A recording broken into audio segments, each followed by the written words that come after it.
Today I'm going to tell you about the most ridiculous war in African history. A war so absurd, so completely bonkers, that when I first heard it, I laughed for 3 straight days. 2 villages went to war over food. Not just any food, fufu. And what happened on that fateful day made grown men weep, chiefs question their ancestry, and an entire Igwe shout at the top of his lungs. Wait. What?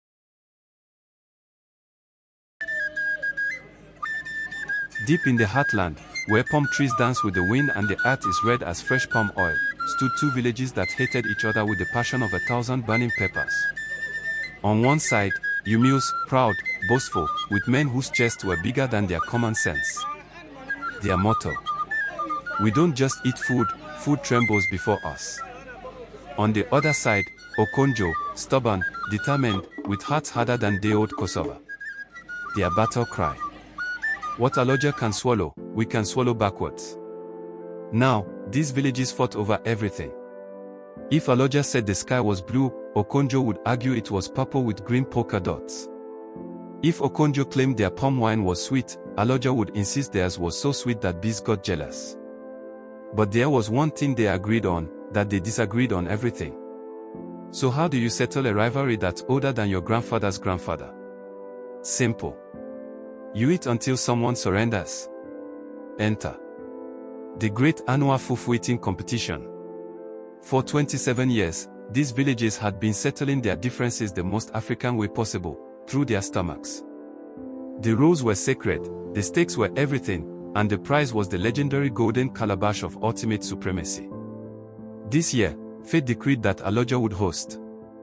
And oh boy, did their Igwe have plans. Igwe Okudili of Aloja. Belly round as a full moon, voice loud as thunder during rainy season, and confidence bigger than his palace.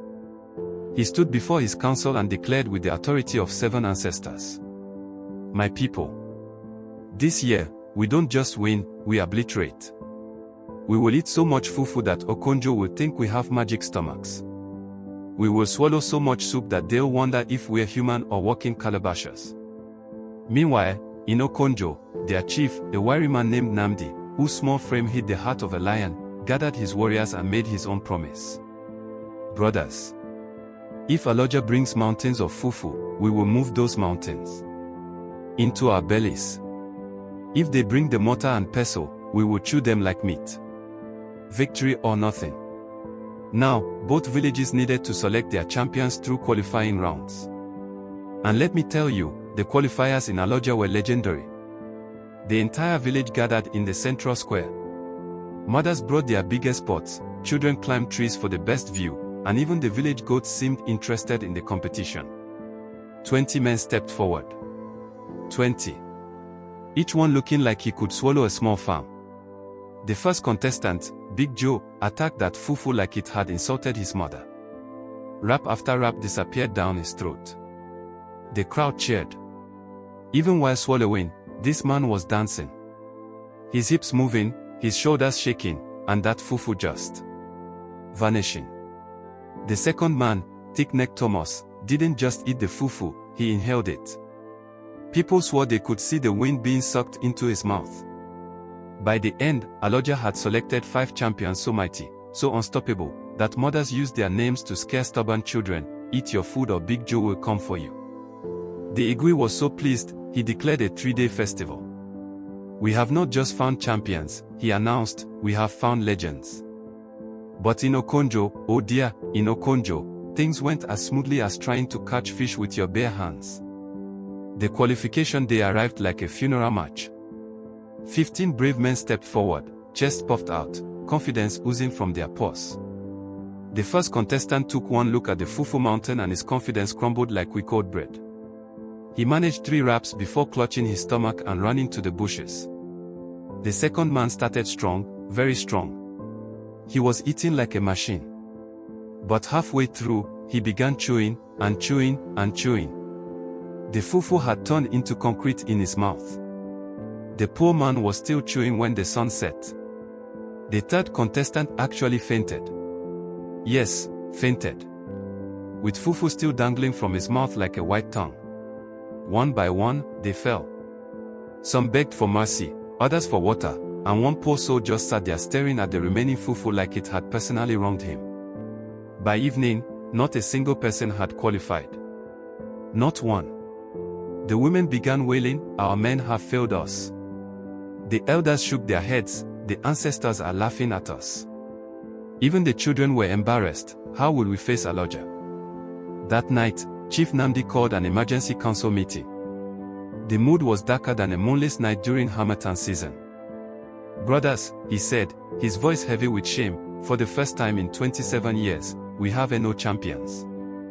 The golden calabash will remain in Aloja, and our pride will be buried deeper than cassava roots." But then, the village's oldest councillor, Papa Emeka, a man so old he claimed to have taught the first palm tree how to grow, spoke up with the wisdom of ages. "Chief, desperate times call for desperate measures. If we cannot win with strength, perhaps we can win with intelligence." The room fell silent. "What do you mean, Papa?" "Send spies to Aloja. Let them study our enemies' methods. Knowledge, my son, is the sharpest weapon." And so, two volunteers stepped forward, Chinedu and Obina, known throughout Okonjo as the village's most curious troublemakers. These two could find mischief in an empty room. They were given a simple mission: go to Aloja, observe their training methods, and return with intelligence. Simple, right? Wrong. The next morning, disguised as traveling traders, our heroes set off for enemy territory. The journey took half a day through thick forest, across 3 streams, and past 2 other villages that watched them with suspicious eyes.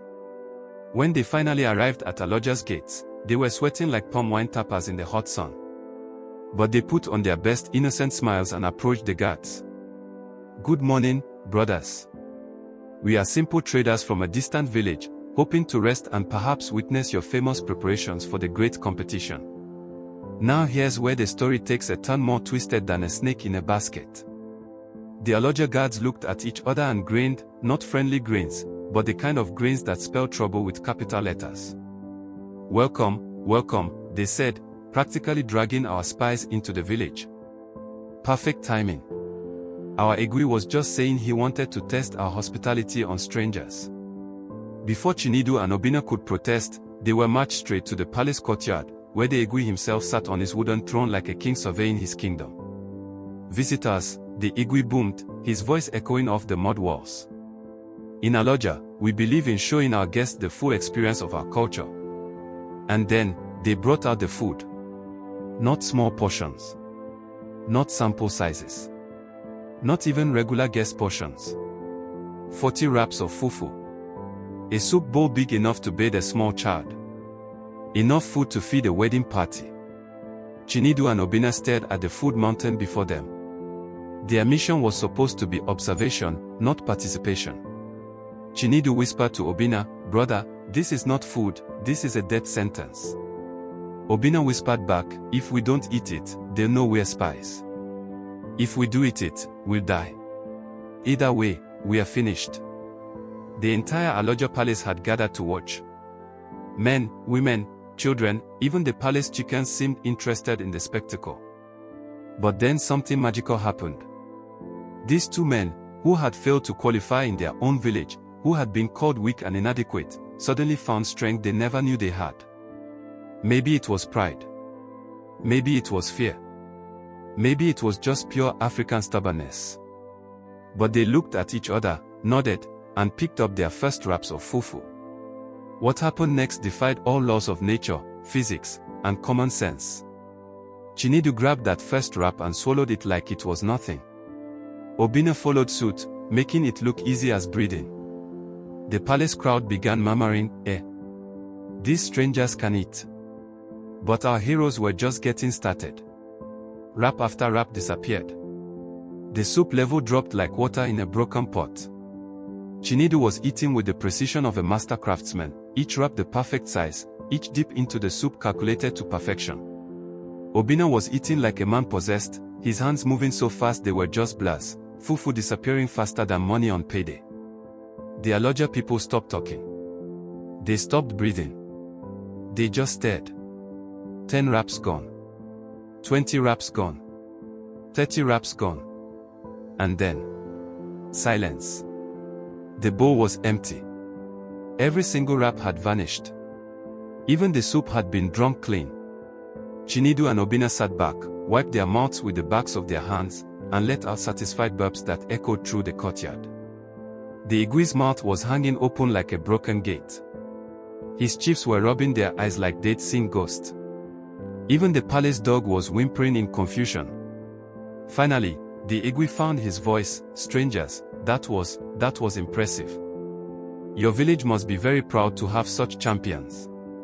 And that's when Chinedu and Obinna dropped the bombshell that changed everything. Oh, Igwe sir, Chinedu said casually, we are not champions. In fact, when our village held qualifiers for this competition, we didn't even qualify. Obinna nodded in agreement. Yes sir, we were among the worst performers. Complete failures, actually. Wait. What? The entire palace erupted in chaos. Chiefs were whispering frantically. The Igwe was calculating furiously. Someone in the crowd actually screamed. That night, the Aloja palace couldn't sleep. The Igwe paced his chambers like a caged leopard, while his advisors held emergency meetings that lasted until dawn. Think about it, the head chief said, his voice shaking with realization. If their worst eaters can demolish 40 wraps like it's nothing, what would their champions be like?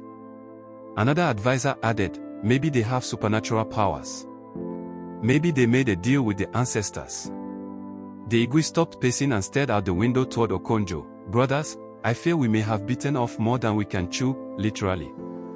The day of reckoning arrived like Judgment Day itself. The sun rose blood red, as if the sky knew that history would be made. From villages far and wide, people came to witness what everyone knew would be the greatest eating competition in living memory. The arena, a massive circular clearing surrounded by wooden benches, was packed tighter than palm nuts in a basket. Drummers beat rhythms that made hearts race. Women sang songs of victory and defeat. Aloja entered first, their 5 champions walking like warriors going to battle. Big Joe flexed his eating muscles. Thick-necked Thomas cracked his knuckles. The crowd cheered like thunder. But when Okonjo's turn came, silence. Just Chief Nnamdi walking alone, his head held high but his heart heavy with shame. The referee, a respected neutral elder from a distant village, looked confused. Chief Nnamdi, where are your champions? Chief Nnamdi's voice cracked as he announced to the entire gathering, honorable people, I must confess, we have no qualified champions. Our men tried their best, but they were not strong enough. The crowd exploded in mockery. Okonjo has come with empty stomachs and empty pride. They should forfeit now and save themselves further embarrassment. Even our children could eat more than their grown men. The laughter was so loud that birds flew away from nearby trees. Some people were laughing so hard they fell off their seats. The referee raised his hands for silence. In that case, I declare Aloja the winners by default. Bring forth the golden calabash. But just as the ceremony was about to begin. Wait. Chief Nnamdi's voice cut through the celebration like a machete through grass. Every eye turned to him as he pointed to the crowd. I said we have no qualified champions. But we do have volunteers.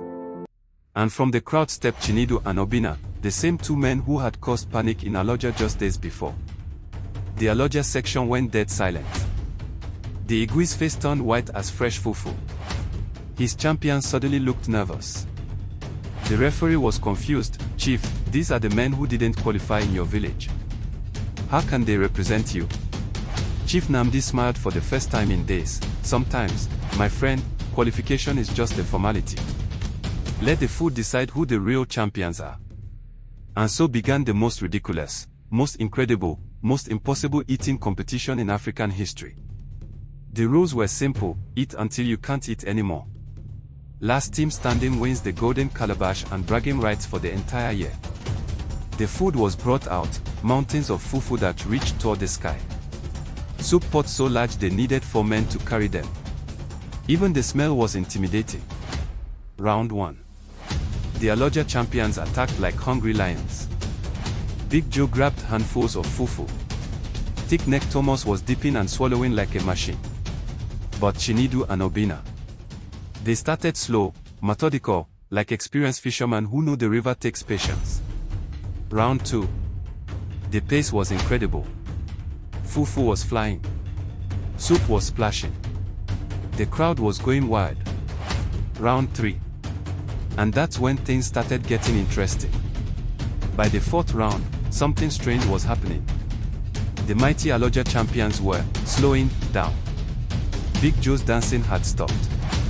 Thick-neck Thomas was sweating like a man carrying palm wine up a mountain. One champion actually pushed his bowl away and shook his head.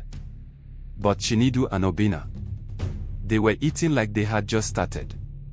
Steady, consistent, unstoppable. The crowd was witnessing something impossible. The men who couldn't qualify were outlasting the greatest champions Aloja had ever produced. Round 5. Another Aloja champion gave up. Round 6.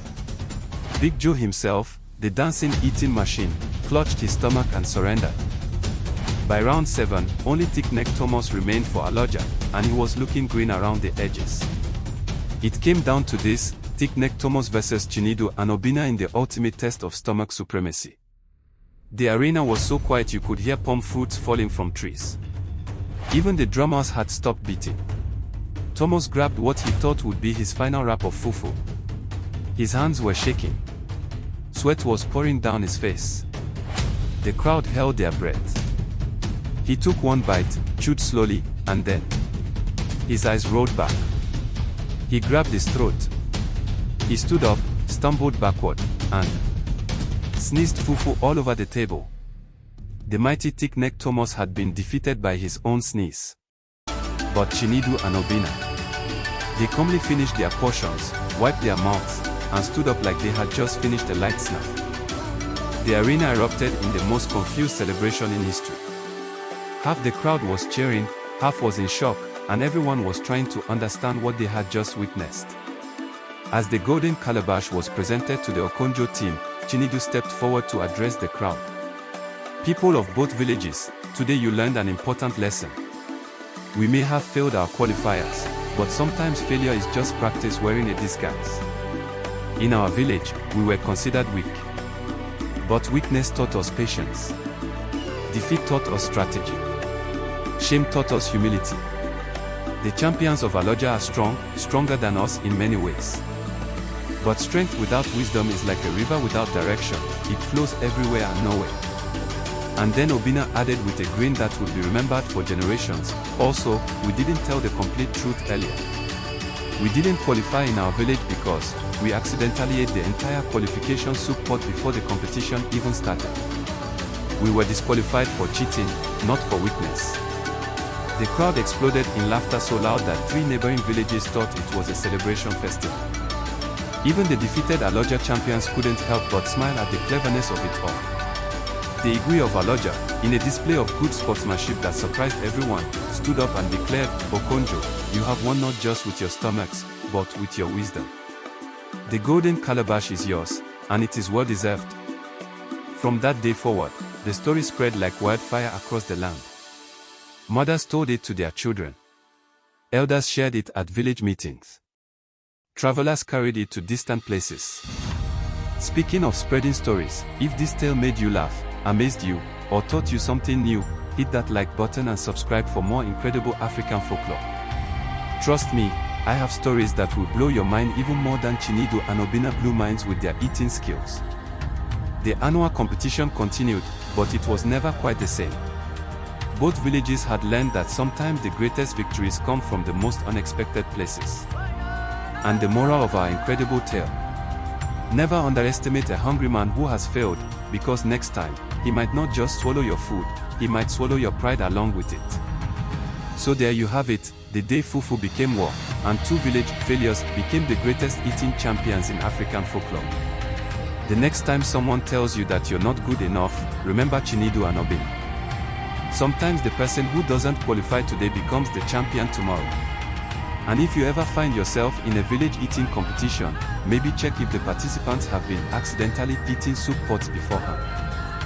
This has been your storyteller, reminding you that the best stories are the ones that leave you both laughing and thinking. Until next time, keep your stomachs ready and your pride humble. Because in Africa, you never know when dinner might turn into victory.